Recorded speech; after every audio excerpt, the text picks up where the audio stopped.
call this meeting to order at 6:07. We do not have a quorum, but it's been noted as, how do I want to say that? Well, we can still go over things, we just Right. can't vote on anything. We can still have things explained to us. Right. But it's an open meeting, Yes, open, it's Okay. been open meeting, yeah. so we're not going to approve the agenda. I don't think we have to do that. No. No, you can just move on to So- item number 4. We'll move on to item number 4, new business.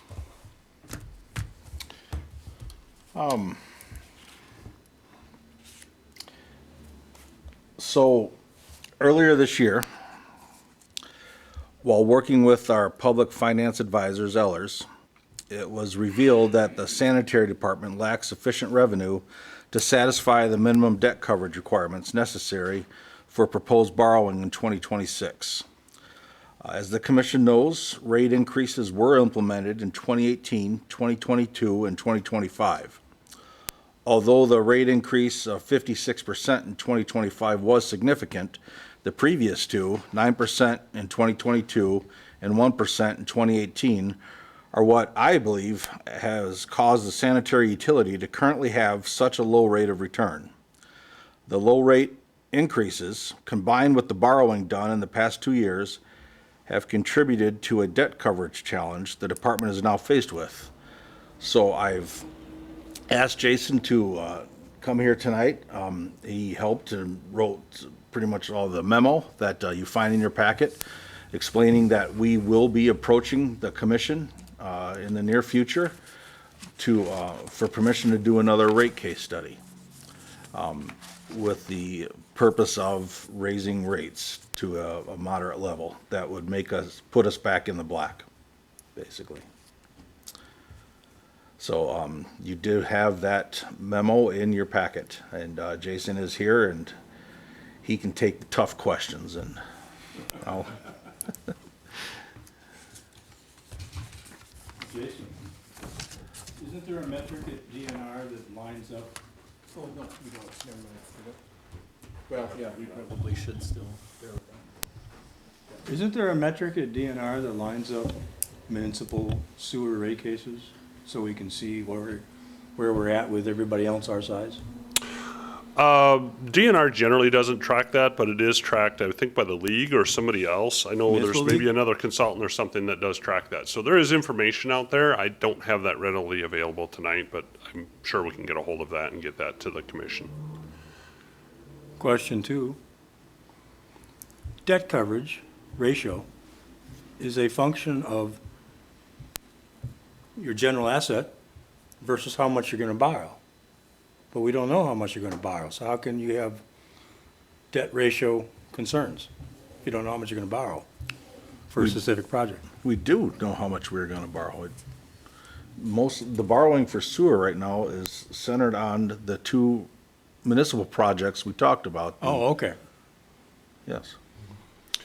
And I'll add to Randy, the city in general went through a fairly exhaustive capital planning process last year to look at all of their infrastructure. So it was roads, stormwater, sewer, water, electric, and all of those plans were intended to be a 10-year forward-looking plan.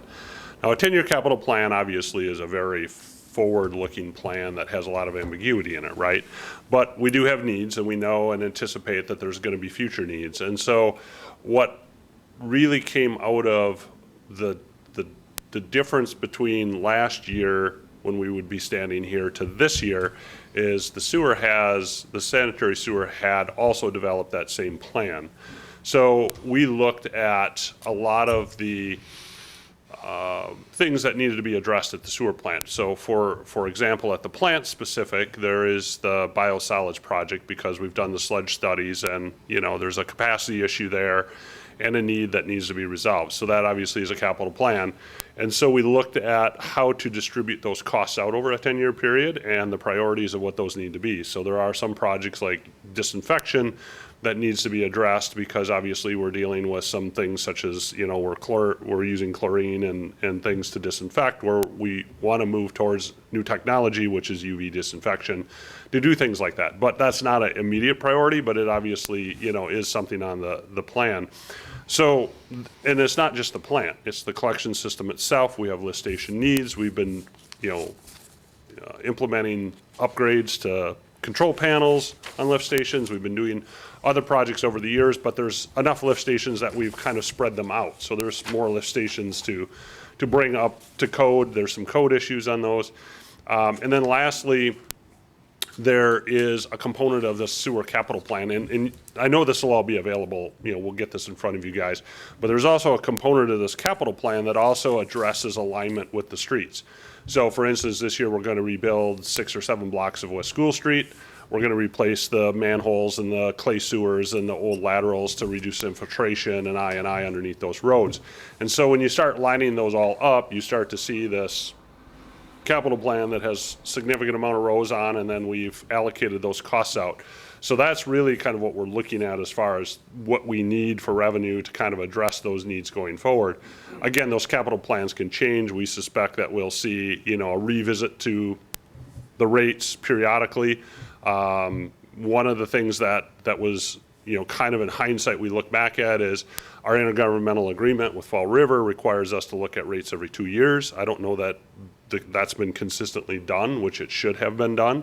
And so as we've kind of dug into this one and said, okay, the debt coverage ratio has become an issue, Randy had mentioned why, let's make sure we have a solid capital plan going forward, and then let's make sure that we're consistently revisiting this to update the capital plan, and also then to make sure that we're looking at the rates where we don't see these long periods of time where there's no or very little rate increase, and then there's a significant or a very large increase. And so we're trying to shave that peak off and trying to come up with a plan where that is more consistent. Maybe more than you wanted, but I wanted to let you know that the capital plan is the engine behind a lot of this. You did a capital improvement plan, it's like, 2 or 3 pieces of paper with real simple paragraphs, cost.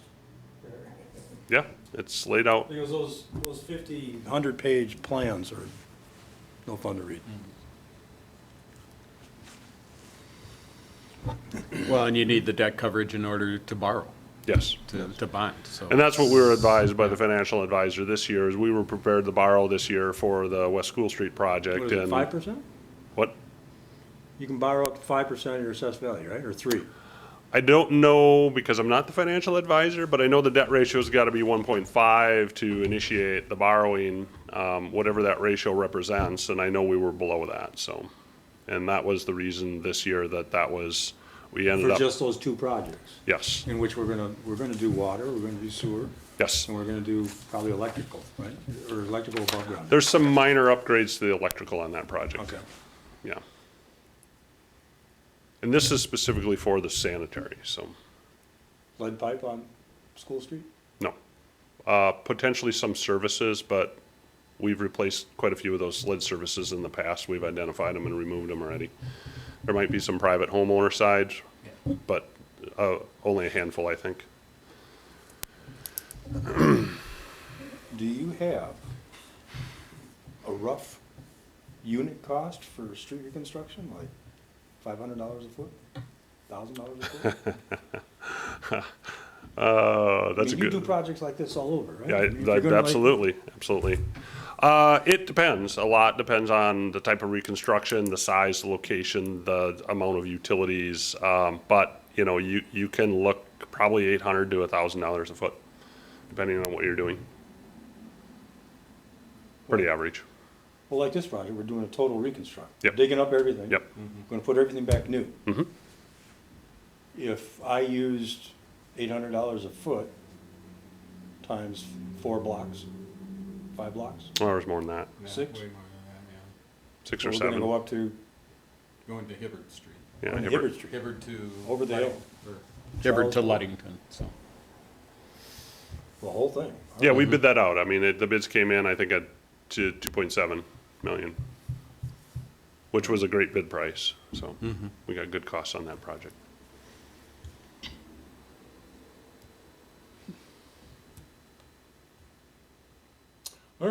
yeah, I was tormenting Randy about what projects do we need to buy. Yeah, and I can tell you guys also, not that the question was asked, but I can tell you that we've been working fairly closely with Fall River. Obviously, they're impacted through the intergovernmental agreement, so their rates will also be increasing as it applies to how the intergovernmental agreement separates those costs out. So, you know, the rates aren't exactly the same because we have costs associated with our collection system that has nothing to do with them. They have their own collection system, so they have their own costs to worry about. And so we've been working close with them. We've met with them. We've gone over some of the capital plan.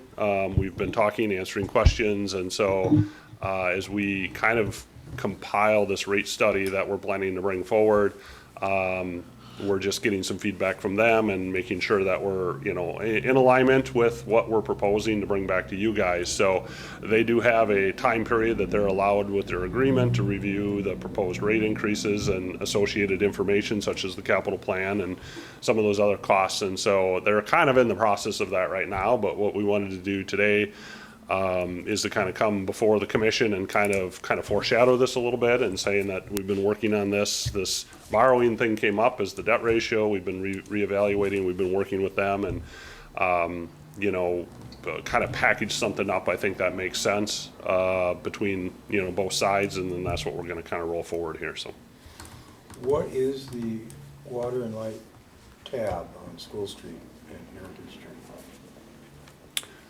What's the question, Jack?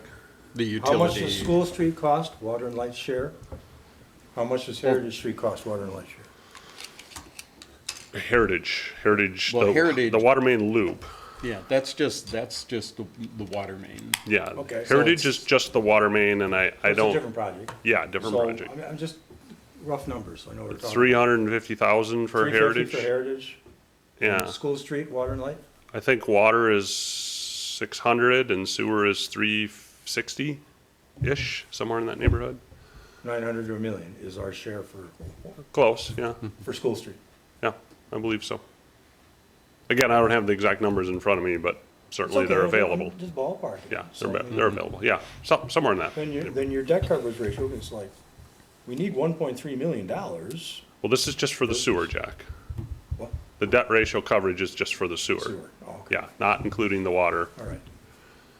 Yeah, the water and the electric, actually, the debt coverage is in good. Yeah. Is in good shape, yeah. Shape, so.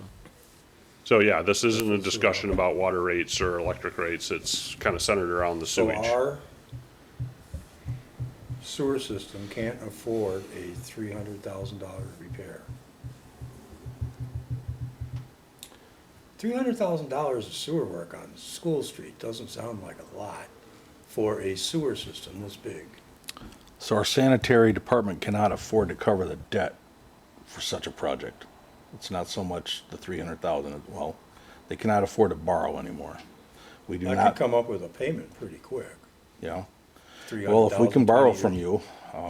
you, then I will move forward with that, but, That might be a safe investment. yes.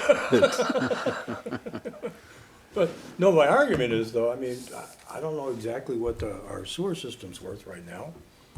I bet Joe does, but, Yeah, but to borrow $300,000 for the School Street fix doesn't seem, we haven't got enough income to cover that? Well, I mean, Ellers ran the numbers, and we don't have the numbers All right. capable of borrowing. And he may be right. Yeah. But, Well, I mean, that's what they, It's our job, that's it's what our they job do. to ask them a little Well- bit, because, I mean, we got like a $10 million sewer system, we can't Yeah. afford to borrow $300,000? Jack, And that's a guess on the 10 million. yeah, and I'm, again, I don't have the information directly in front of me right now, so forgive me for that. But what I can tell you is that I think what the bigger issue is there is some 20-year bonding that's still in place from 2007 that's about to run out. So we're still paying, we still have accumulated borrowed funds all the way back to 2007. So it has accumulated to the point where we're still carrying that debt. And that will start dropping off now because some of that old borrowing in 2007, 8, 9, and there were some borrowings back in that neighborhood, and those were required by the Department of Justice for our moratorium because of the bypass pumping that we had back in the day when we had overflow events. And so there was a significant amount of funds borrowed back in the 2007 era. So some of those bonds are getting paid off, but they're still on the books. And I think that's what's really kind of tripping this up with the most recent borrowing that Randy was mentioning. Was it last year or 2 years ago? There was a fairly large borrowing for the sludge dryer project that was initiated by the council. And so if you kind of stack all of that borrowed debt on top of each other, that's what I think is the near term Okay. causing like the short term pain. So once we get through that, rates are at a reasonably good spot, but we also now need to have the coverage for those future projects that we've been talking about on the CIP. So without future projects, the utility probably could function once we started paying off debt, and they'd be fine to borrow again. But, you know, once we start paying off debt, the plan is obviously there's still need that would require more debt to come on board, so. So yeah, there is some old debt that's still lingering out there. You don't know the old debt though, $500,000, $200,000? Oh, it's 6. I do have. Oh, Randy might have it.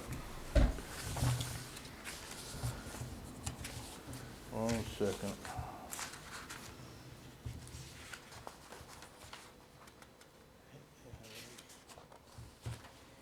$6.3 million. We owe 6.3 million, okay. That's that correct. changes. I get it now. Yes. I get it now, okay, so. And we're scheduled to have that paid off in a few years? Yeah. I mean, the Ellers projection that I saw the debt ratio coverage coming back up next year. And then obviously with our projections for rate increases, it rebounded, you know, to a good point where we had cash reserve and we had borrowing capacity going forward after, I think, 2 or 3 years. And they have to do more work to figure out what rate increase we're talking about to get through this. Yes, that's why we're approaching the commission now, to let you know that we would like to do another rate case study. Yeah. And we've already compiled information, but we're still working through some adjustments and, you know, working with Fall River and what their contribution will be and what their rates look like. And, you know, for example, they've requested copies of the capital plan to, you know, verify that, you know, things are there. They also have a initial account that they bought into the sewer utility when they came aboard, that there's funds that get allocated out of that are prorated based off of their volume share costs.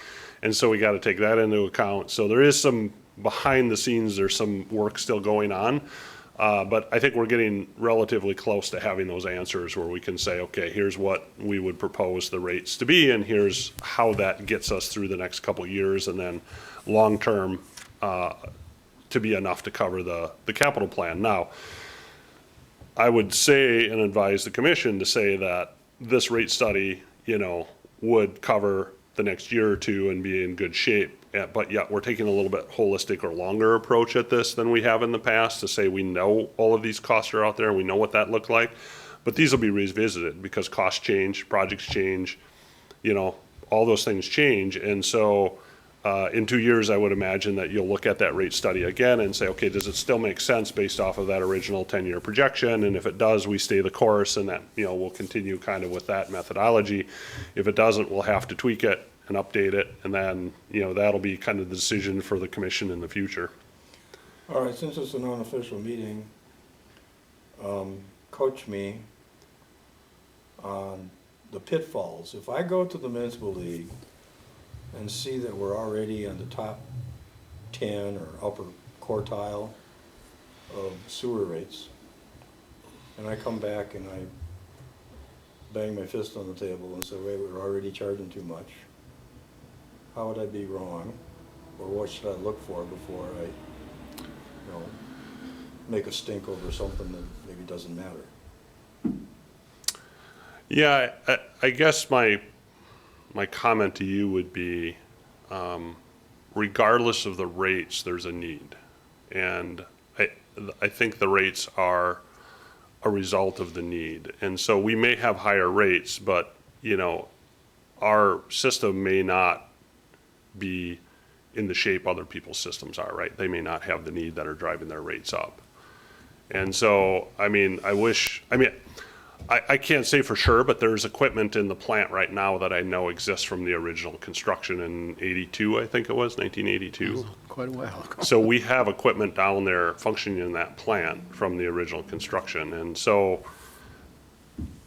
I'm not saying that it was right or wrong, but if there hadn't been a consistent plan to replace that stuff, you know, over the last, 40 years or however long that's been, now it's coming due, right? Somebody's got to pay for it. If that was replaced 20 years ago, then it wouldn't be on the capital plan. And I'm not saying everything on the capital plan is 40 or more years old, but there is stuff down there like that. So to your point, it's hard to compare apples to apples when you're looking at everybody else's rate and says, well, maybe Abbotsford's system is different than ours, or maybe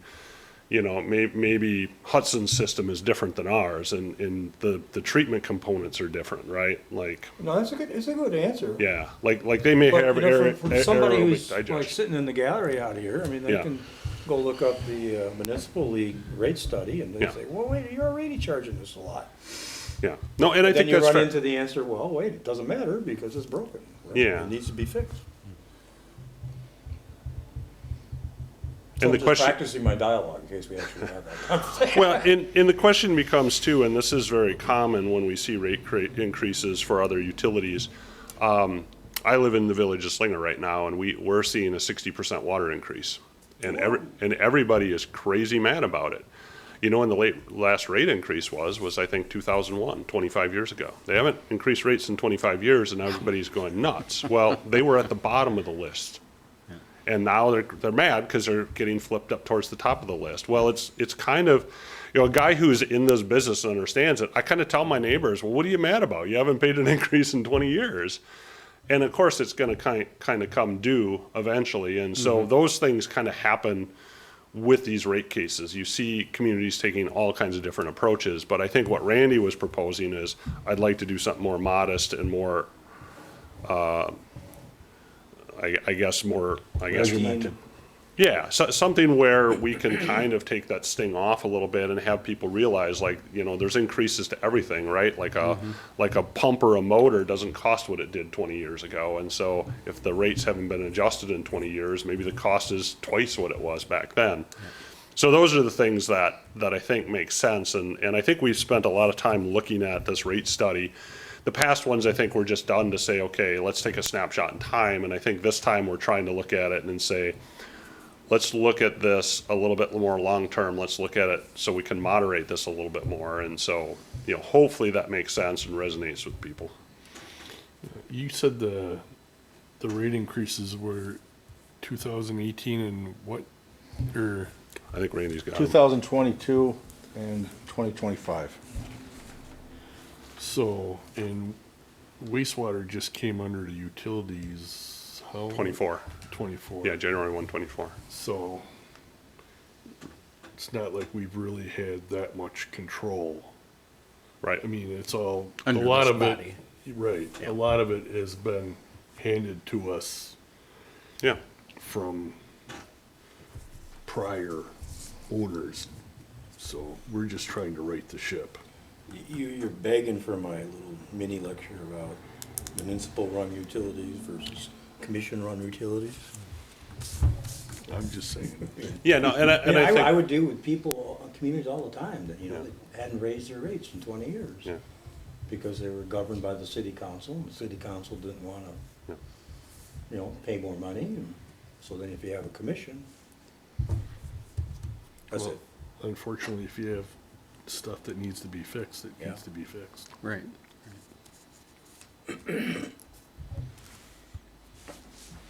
Alrighty, are we ready to move on? I think so, that's good. Okay, Good information. I think you're, Randy says I can go. You gentlemen have a great night. you as You well. too. Thank you. Thanks, Jason. So, on to reports. Yes, utilities have been fairly busy in the past 4 weeks. New services, maintenance, repairs, and such. We'll start with the electric department. We've had a number of new services we've been working on. Starting with an expansion at Zion Lutheran High School, where their facilities had designed for a power upgrade. To do this, the team transitioned off the existing junction box at Fuller and Warner, and they created a new pad-mounted 150 kVA transformer. You'll see I have it labeled there, and constructed a new three-phase 120/280 service into this new construction. That's a rough rendering I put up there with my program to try and outline the footprint of the expansion. But this is something the crew's been working on for the last 3 weeks or so. Here you'll see they are digging the service up to the panel on that green structure there. Just another idea of the outline of this. While they were digging this, the frost was still heavy in the ground, and we had to break out the frost tooth in order to complete this. But then once Jeff got through it, we were able to run the cable, set the transformer on the basement, and turn the cables, which is what the crew is doing here. Well, these pictures are recent. Today? No, not A today. week ago or something? Yes, before the snow. And here Mason is finishing up one of our smaller pad-mounted transformers that we took one of the phases off of. Then we moved over to Cardinal Heights Apartments, where Jeff and Mason were installing CTs, or current transformers. I'm sure Mayor Hammer can describe what those are better than I can, but CTs regulate the current down to a safe voltage that's measurable. And Mason is working on the underwiring for that meter. Next to Jeff. But that's what you see happening here. And here's a good shot of the CTs.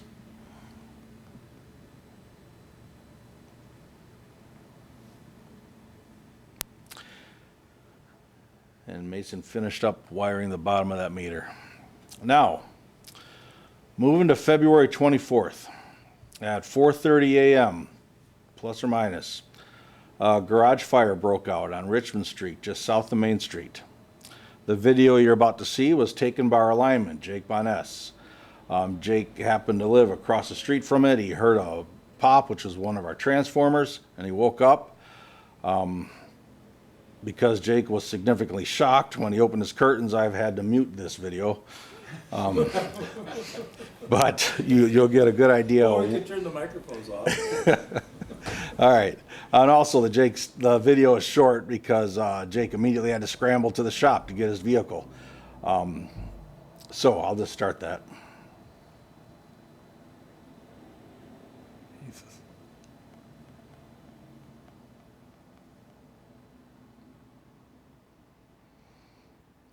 Okay. Wow. So Chief Hazeltine and the Columbus Fire Department responded quickly, and it was impressive watching how they operated so professionally. I know Fall River was there quickly too and aided us in this, suppressing the fire. But immediately we got there and we had power lines going to this garage and over them. So this is Jake pulling in right in front of the fire. Because the lines were burning, and one was on the ground sparking, Jake had to go up the line a bit and turn off another transformer, so we ended up cutting power for about 12 homes so we could work on the lines, the service going into the garage.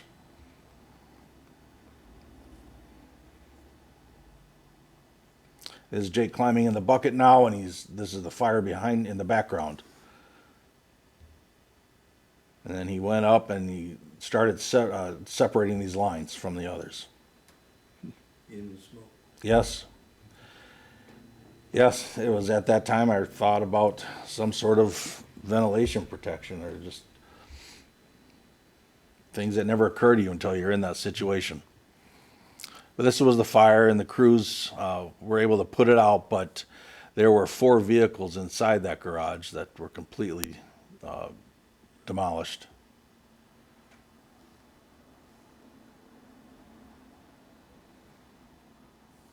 I doubt that boat will ever sail again, but there are also 2 cars and a motorcycle in there. Some very nice vehicles too, unfortunately. That's what I hear. Yeah.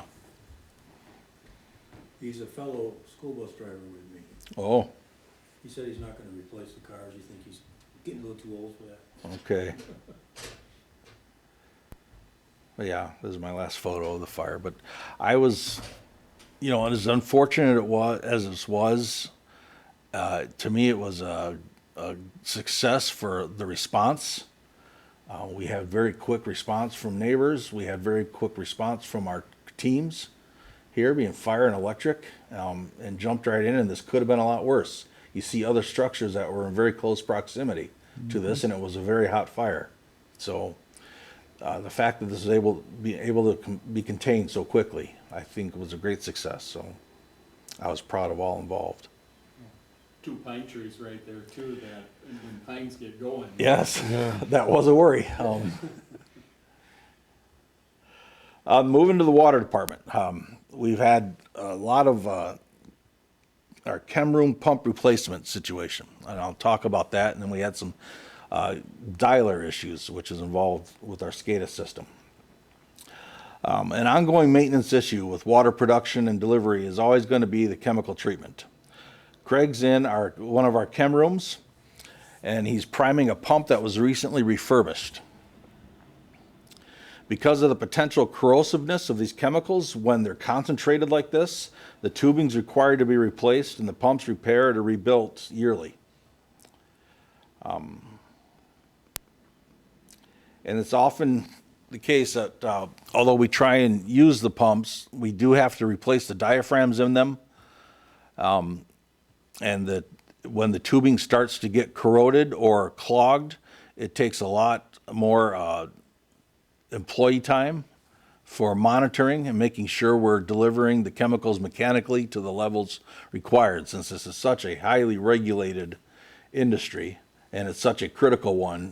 When you have to make sure that your chemicals are dead on with the elements that they're being added to the volume of water. So this is something that the crew's been working on for the past 3 weeks.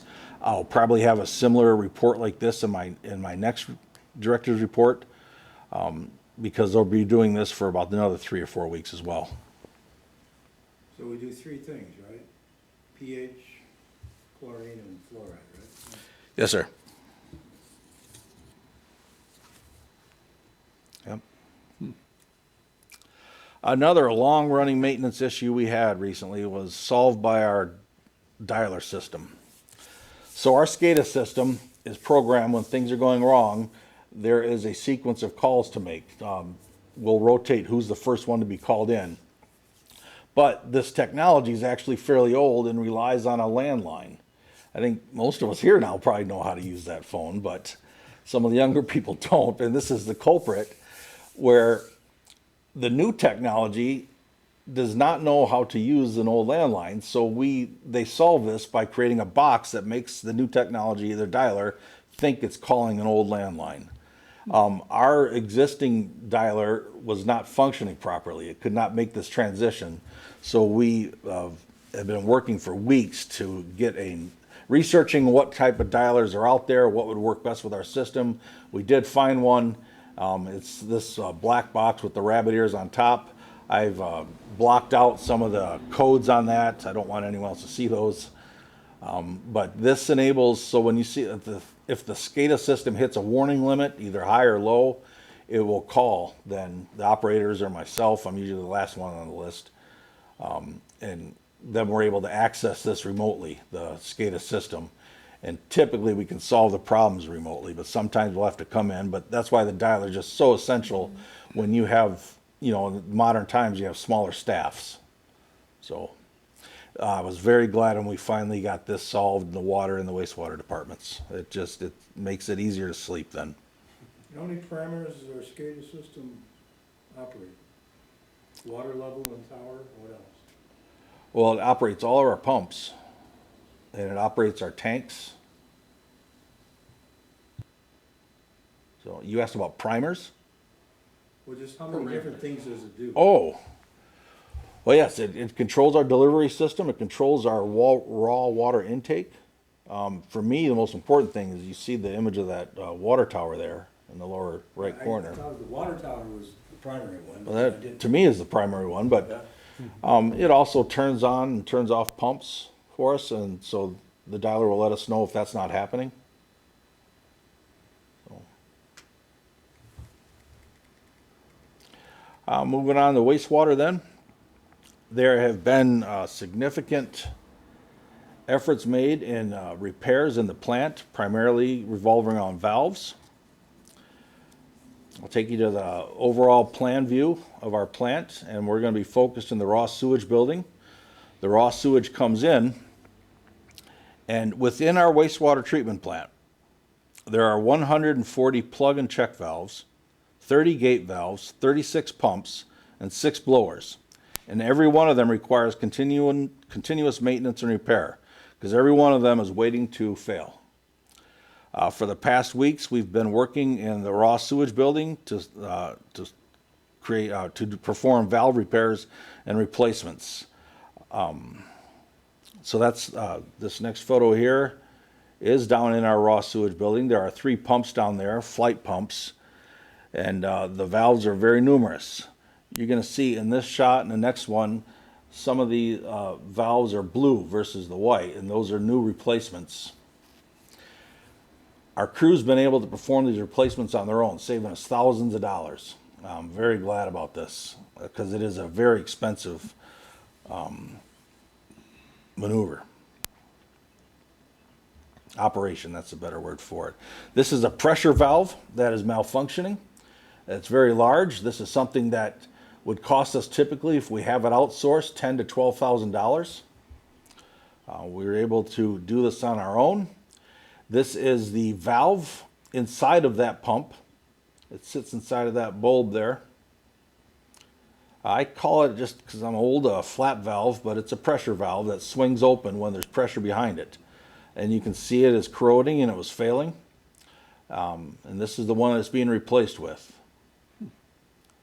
Jeremy's there, and he's doing a lot of these repairs. And these are just some of the other valves that we've been replacing. And our next report, I'll have some photos and descriptions of repairs we're doing. We're opening some of these up and able to replace some of the bushings and gears in them. If you go back a couple slides, is that old one, is that far deteriorated?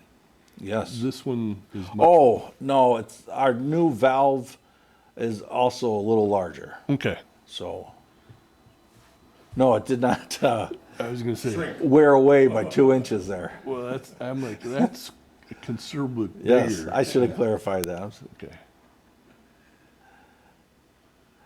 This is an actuator valve that is also being replaced.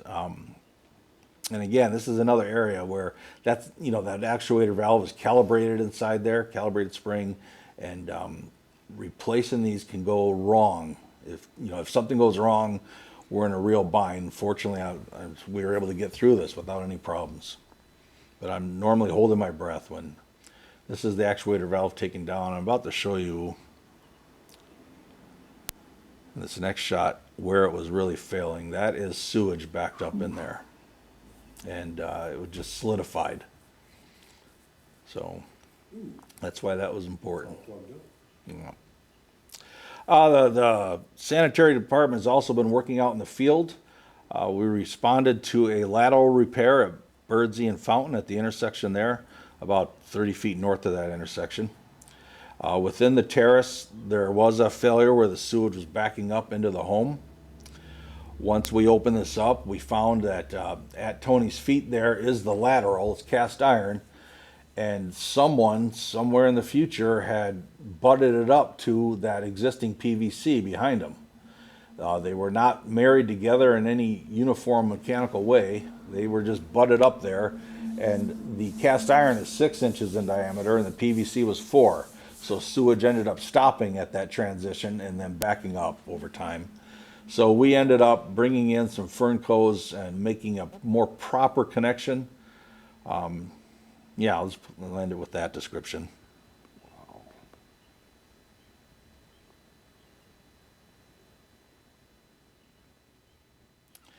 But, project updates, the only update I have now is Heritage Way. We are going to have our pre-construction meeting Monday, this coming Monday.